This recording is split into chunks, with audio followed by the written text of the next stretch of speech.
আসসালামু আলাইকুম স্যার। ওয়ালাইকুম আসসালাম। আমি হাইওয়েতে আছি, গাড়িটা হঠাৎ করে স্টার্ট নিচ্ছে না। আপনাকে লোকেশন পাঠাচ্ছি, দেখেন তো।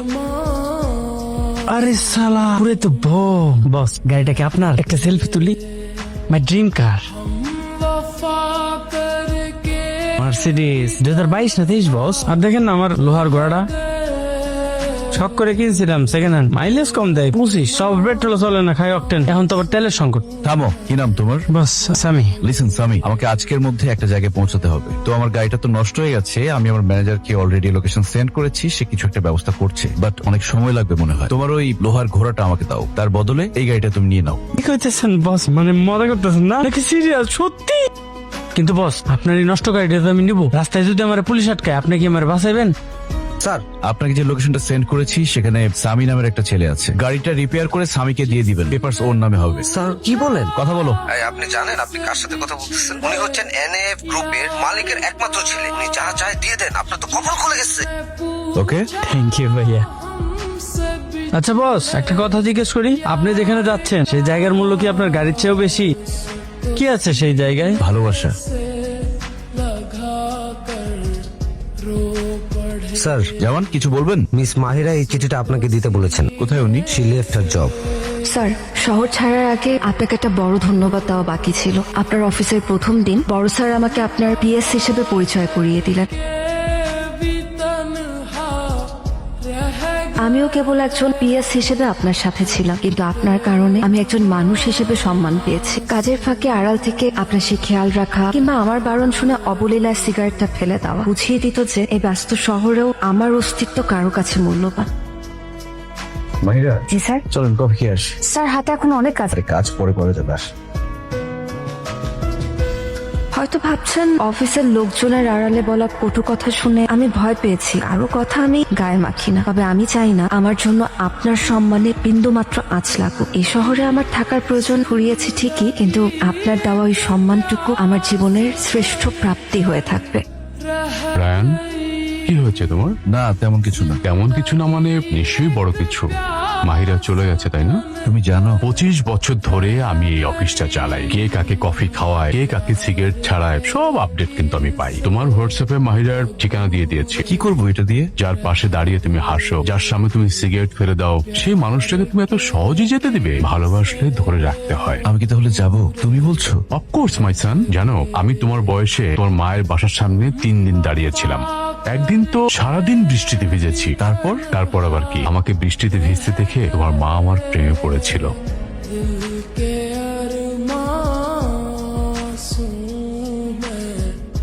সবাই সাবধানে যাবে। আপনি এখানে এসেছেন কি মনে করে? তার আগে বলেন, আপনি চাকরি কেন ছেড়েছেন? কেন, লেটার পাননি? পেয়েছি, কিন্তু চাকরি ছাড়তে হলে রিজাইন লেটার দিতে হয়, ইমোশনাল চিঠি না। ঠিক আছে, আপনি এখানে দাঁড়ান, আমি কাগজ কলম নিয়ে আসছি। আপনাকে একটা প্রপার রিজাইন লেটার দিয়ে দিচ্ছি। আমি জানি আপনি কেন পালিয়েছেন। আপনি আসলে আমার প্রেমে পড়ে গেছেন, সেটা সামলাতে না পেরে এখানে বটতলায় বাচ্চাদের কবিতা শেখাচ্ছেন। প্রশ্নই উঠে না। চোখে চোখ রেখে বলেন, কিছুই না। দেখুন রায়ান স্যার, এটা আপনার গুলশান বনানী না, এটা গ্রাম। এখানে ছেলে মেয়ে একসাথে ঘুরলে হাজারটা চোখ তাদের উপর নজর রাখে। আপনি দয়া করে এখান থেকে চলে যান। আপু জলদি আসো, বাহিরে উঠানে আস্ত একটা ইউএফও ল্যান্ড করেছে। বলেছিলাম না এত সহজে যাব না। মাহিরা মা, তুমি কি ওনাকে চেনো? আসসালামু আলাইকুম আঙ্কেল আন্টি, আমার নাম রায়ান, আপনাদের মেয়ের অফিসের সিইও। টেনশন নেবেন না, আপনাদের পারমিশন ছাড়া এক পাও ঘরের ভেতর দেবো না, এটাই ম্যানেজ করে নিব। লক্ষণ তো ভালো দেখছি না। তোমরা এখান থেকে যাও তো। আপনি প্লিজ আপনার শহরে ফিরে যান। সরি। আপু বাহিরে উড়াধুরা ঝড় বৃষ্টি হচ্ছে, দেখে আসি না ভাইটার কি অবস্থা। বেশি পাতলা হয়ে গেছিস না? তোর কি মনে হয় এত ঝড় বৃষ্টির মধ্যে সে এখনো আছে? গিয়ে দেখ, এতক্ষণে চলে গেছে। আচ্ছা আপু, না যাই নাই।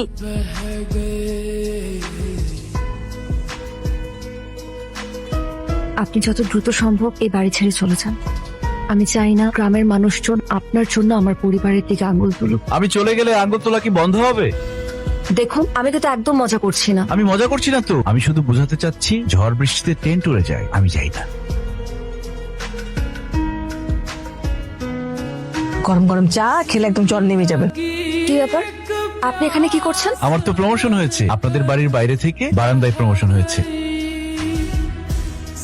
আবার বৃষ্টি আসবে মনে হয়। স্নেহা, তোমার আপু তো ছাতা নিয়ে যায়নি তাই না? না। বাসায় ছাতা আছে? হ্যাঁ। দাও তো একটু। আচ্ছা,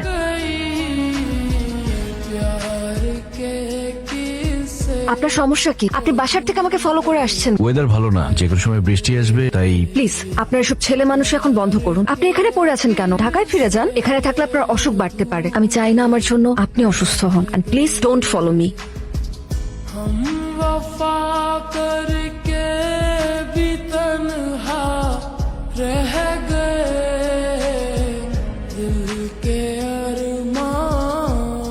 স্নেহা, কি হচ্ছে এসব?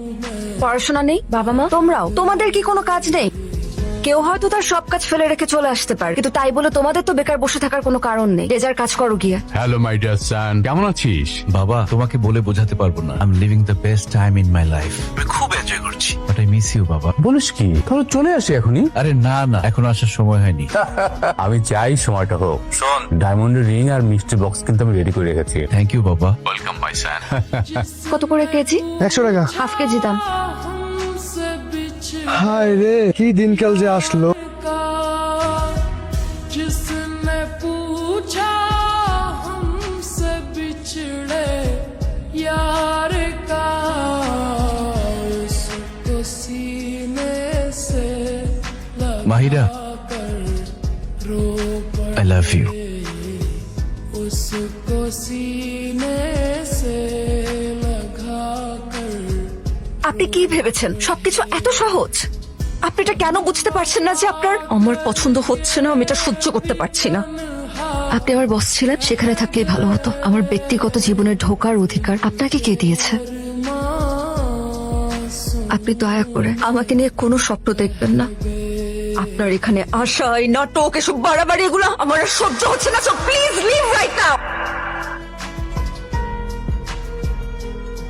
আঙ্কেল আন্টি, যে কয়টা দিন আপনাদের সাথে ছিলাম আমি কখনো ভুলবো না। আপনারা আপন করে নিয়েছেন বলে চলে যেতে খুব কষ্ট হচ্ছে। যেখানে আমার থাকার কারণে আরেকজনের অস্বস্তি হয়, সেখান থেকে চলে যাওয়াটাই সম্মানের। আপনারা ভালো থাকবেন। जिंदगी एक प्यास बन कर रह गई। হ্যালো বাবা। হ্যাঁ বাবা, কোথায় তুই? আমি আসছি। মাহিরাকে সঙ্গে নিয়ে? না বাবা, মাহিরা আসবে না। মানে? পরে বলবো, আমি ফোন রাখি। রায়ান তুই যেখানে আছিস ওখানে থাক, আমি আসছি। দেখুন, আমার ছেলেটা একটু জেদি, বাট ওর অন্য কোনো ইন্টেনশন ছিল না। আমি চাই আপনাদের যদি কোনো আপত্তি না থাকে, আপনাদের মেয়েটাকে আমার বাড়ির লক্ষ্যবধূ হিসেবে নিতে। রাজি না থাকার তো কোনো কারণ নেই। রায়ন অনেক ভালো ছেলে। স্যার, আপনি? আমি এখানে তোমার বাসায় তোমার স্যার কিংবা বস হিসেবে আসিনি। আমি এসেছি রায়ানের বাবা হিসেবে। রায়ান তোমাকে ভালোবাসে। আমি চাই যে তোমাদের বিয়েটা হয়ে যায়। স্যার, আপনি বড় মানুষ, আমি আপনাকে অনেক সম্মান করি, কিন্তু তারপরেও আমি এই প্রস্তাবে রাজি হতে পারছি না। কেন মা? কোনো সমস্যা থাকলে আমাকে বলো। আমি তোমার বাবা মার সাথে কথা বলেছি, তারা তো রাজি। আমি তো রাজি না, আর আমি ওনাদের সন্তান না। ওনারা আমার শ্বশুর শাশুড়ি। আজ সন্ধ্যায় ঢাকা থেকে কাঠমান্ডুতে অবতরণের সময় ফ্লাইট এই যান্ত্রিক ত্রুটির কারণে রানওয়েতে আছড়ে পড়ে আগুন ধরে যায়। এই বিমানের আনুমানিক 100 যাত্রী সহ পাইলট আবরার মাহমুদ নিহত হয়েছেন। আপনার ছেলে হয়তো আমার এই অতীতের কথা জানতোই না, জানলে আমাকে ভালোবাসতে পারতো না। তুমি তো ভুল ভাবছো মা, রায়ান সব জানে। তোমার অতীতের প্রতিটা কান্নার গল্প রায়ান জেনেই তোমার কাছে এসেছিল। ও তোমাকে জানতে দেয়নি এই কারণে যে ওর ভালোবাসা যেন তোমার কাছে করুণা মনে না হয়। এত বড় কোম্পানির হিসাব যে মানুষ মেলাতে পারে, সে কি নিজের ছেলের জীবনের হিসাব না মিলিয়ে পাঠায়? আমি তোমাদের ব্যাপারে সব জানতাম। তোমাকে তো কখনো আমরা ছেলের বউ হিসেবে দেখিনি। নিজের সন্তানের মতো তোমাকে আমরা এই বুকে আগলে রেখেছি। নিজের সন্তান হলে তাকে কি আমরা এভাবে নিজেকে শেষ করতে দিতে পারতাম? তুমি যাও, রায়ান তোমার জন্য অপেক্ষা করছে।